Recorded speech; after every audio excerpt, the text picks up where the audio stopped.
There have been plenty of people bemoaning the state of Tasmania's planning system. Entrepreneur Dick Smith has been one of the most high profile. Mr Smith abandoned plans for a multi-million-dollar resort and warned others off investing in Tasmania after his experience with the planning system. Now, the head of Tasmania's Planning Tribunal has joined the criticism.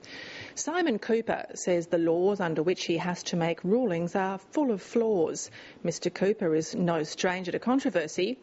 However, this time he's courting it. Simon Cooper was thrown into the spotlight 3 years ago when he was caught up in the aborted assessment of Gunn's planned pulp mill for the Tamar Valley. He became the acting chairman of the RPDC after its head, Julian Green, quit. It then emerged Mr Cooper was leaned on by former Premier Paul Lennon's departmental secretary, Linda Hornsey, not to send a letter to Guns pointing out deficiencies in the mill proposal. It was then alleged the government was about to appoint Mr Cooper as a magistrate to remove him from the pulp mill assessment process. Mr Cooper told a parliamentary committee that wasn't true. It's fatuous nonsense. I had constantly been asking to be relieved from the RPDC. Mr Cooper was already head of the Resource Management and Planning Appeals Tribunal, known as RUMPAT. He did apply to become a magistrate and was told by then Attorney General Steve Cons he was about to be appointed. That didn't happen and the Shreddergate scandal ensued. Cabinet documents recommending him for the post were shredded but pieced back together and tabled in Parliament. It cost then Attorney General and Deputy Premier Steve Cons his job. Although he's given evidence to a parliamentary inquiry expressing his dismay over public sector appointments, Mr Cooper has never spoken publicly about the episode. I really didn't want to get involved in the dispute and the controversy, I suppose, about Shreddergate. It was pretty uncomfortable, and enough people had enough to say about that. That I didn't think anything I had to say would particularly either change an outcome, change anybody's view, or really contribute to the debate. So I thought it was appropriate in all the circumstances to keep my counsel. But he's not keeping his counsel over what he considers the parlous state of Tasmania's planning system. I've been in my current position now for 4 and a bit years, and the same problems that I encountered when I started are continuing, and the solution doesn't seem to me to be that difficult. The main role of the tribunal is to review decisions made by planning authorities, which in the main are local councils. Now, Tasmania has 29 different councils or municipalities. Yes. How many different planning schemes does Tasmania have? Probably 35, or it could be more. It's never always entirely clear. So many schemes cause many problems. It's difficult for the tribunal to actually be consistent and coherent almost in its approach, because in many of the planning schemes, same expressions will mean different things. So if it's hard for us, it's, I think, almost impossible for the ordinary members of the community. You'd have somebody, for example, that lives in the Greater Hobart area that may be confronted with 4 or 5 different definitions of height, which you'd think would be something that there could be some agreement about and some certainty about, but unfortunately there isn't.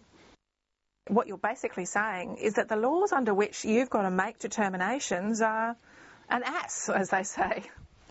I think in many cases they could be improved. And I know that there's certainly some work going towards that. The Tasmanian Planning Commission has been doing some work in relation to drawing all that together, but I'm of the view that it's reached the stage where it's almost critical that it be addressed and addressed quickly. What needs to happen then? There needs to be, as a matter of urgency, one planning scheme, I think, for the state of Tasmania. One residential planning scheme? Or one planning scheme that would cover cover everything. One of the largest residential building firms in Tasmania agrees. Yeah, the biggest thing that we encounter as a business, and especially as a project home builder, is that we have standard designs, and trying to adapt them to different municipalities for their different setback requirements, height requirements, site coverage requirements, makes the process reasonably difficult or complicated for our clients and ourselves. It also can vary in relation to modifications on houses to suit planning schemes into whether there's cost variance on our project home as well. The housing industry has long been lobbying for a single statewide scheme. It says the inefficiencies of the Tasmanian system were clearly demonstrated when the Premier, David Bartlett, announced special legislation to make sure Tasmania could access federal stimulus money for social housing last year. And fast-track certain developments under that federal funding. It's the biggest recognition of the fact that we do have an issue here in Tasmania. It's not the only time Tasmania's unwieldy system has been recognised. One of the best examples we've had as a business personally is a defence housing contract in the state, and we're the only contractor throughout Australia defence housing and building in excess of 1,000 dwellings that were given an extension of time under their contract to deal with our planning schemes in the state. And why were you given an extension of time? Because we simply could not commit to the length of time that it would have taken to get the applications through, whereas in other areas throughout Australia the processes are much more straightforward. Last December, the state government said it would streamline the approval of single houses, saying the government understands the importance and urgency of the issue. The industry is still waiting. Look, this is an extremely complex process. We've understood it was complex. The state government put the necessary funds in place to allow this process to be undertaken because we recognise there are difficulties within the planning system. So we're all in the same boat here. We want to get a good result. There's been a lot of small changes. It's true to say that the government has pinned a lot of the significant changes, particularly relating to planning schemes, on the 3 regional planning projects at the moment. State President of the Planning Institute, Emma Riley, is the Joint Project Manager for the Southern Regional Planning Project, recently released for public comment. The plan for 12 southern councils would halt urban sprawl and encourage more high-density housing. Ms Riley doesn't think one planning scheme is necessary. The objectives of the 3 regional planning projects that are currently happening in the state, one of the key priorities is to deliver contemporary, consistent planning schemes so that they will have a very strong element of consistency within them, but enable some variation where there's local values that warrant it. I think by the end of next year we'll have the 3 regional strategies in place, and we'll be handing down interim schemes to each of the councils, and as a result of that we'll be able to get on with the job of having effectively uniform planning across the state. Mr Cooper maintains it doesn't matter whether it's residential houses, high-rises or commercial premises. One single planning scheme will address those concerns. As to what land is actually put aside for or zoned for particular purposes, it's not affected by that. That remains a decision of the local council and the planning commission to make those determinations. That bit we're going to set aside for residential use. But having done that, that's the way it will be regulated. That bit we're going to put aside for rural residential or whatever you want to call it. Having done that, that standard will apply all over Tasmania. And that bit's the commercial bit of Glenorchy, or it's the commercial bit of Launceston. And once it's commercial, that's the standard that applies in Glenorchy will be the same as the standard that applies in Launceston. Mr Cooper says regardless of where they are, heritage considerations are not going to be significantly different. Currently, he says, conflicting decisions are sometimes made by the Heritage Council and the local council. But at the moment, you have a situation where you are sometimes having to decide which heritage body has made the right decision, given one's given a red light and one said no and the other said yes. Oh, it's better than that, because sometimes they can both be the right decision because the considerations are different. Poorly worded planning schemes cause significant problems. As I understand the situation, Tasmania is the only jurisdiction where that task, the task of preparing and amending planning schemes, is not carried out with the assistance of Parliamentary Council. Now, Parliamentary Council are the specialists. They're the people that draft the Acts of Parliament for Parliament. They're ordinarily involved in the preparation of basically every other type of subordinate legislation that I'm aware of, but planning, historically at least, seems to have been treated differently. It's not anywhere else.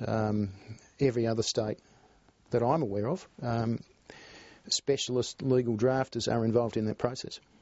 The consequences, he says, are significant. I think the community broadly is affected. It bleeds through from mum and dad who just want to do an extension, or in some cases even just put up a shed in the backyard, through to multi-million-dollar developments, which then has an impact on the whole community. It impacts upon the smaller councils, it impacts upon the bigger councils. Smaller councils in many cases have really small rate bases, they have a lack of resources. They might be in a situation where they're involved in a planning appeal, defending a decision of theirs against a powerful and cashed-up developer, and they're in a situation where they often can't represent, or so it seems to me, their community very well. Mr Cooper didn't want to talk about specific cases and said he wasn't aware of any untoward behaviour from any developer, but said he was concerned about the possibility and public perception. In a recent talk to the Planning Institute, Mr Cooper spoke of the lack of precision in many schemes. He cited the Break-A-Day councils, which sets a maximum height for front fences, but then states there may be exceptions. It leads to uncertainties. It means, in many cases, that the provisions in a planning scheme can almost mean anything that one wants them to mean. We are never going to get it black and white, and that is the unfortunate reality of the conflict between the way a tribunal or a court system that operates more in a legal, litigious manner and the realities of a planning system when we're dealing with merits. Emma Riley admits planning systems in Tasmania have been a problem for some time, but says there doesn't seem to be the understanding at a political level the benefits that could be gained by putting the resources in to fix it. The value of improving the planning system is underestimated. But I agree, there's no doubt that the condition of planning schemes cause the tribunal a significant headache that needs to be addressed. But I think there are measures that are being taken to address the problem. They're just taking a little bit longer. A shortage of planners across Australia means a number of Tasmanian councils don't have one, including Tasman Council, which arguably has the most significant European heritage in Australia.